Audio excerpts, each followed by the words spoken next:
Ang bawat paggising natin sa umaga ay isang napakagandang biyaya, kaya dapat lagi tayong nagpapasalamat sa bawat araw na ibinibigay ng Diyos sa atin.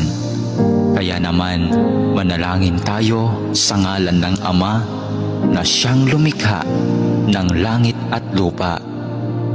Amen. Ama naming makapangyarihan sa lahat, maraming salamat po sapagkat ginising mo ako ngayong umaga. Isang bagong araw na naman ang aking haharapin. At dahil dito, lubos-lubos ang aking pasasalamat.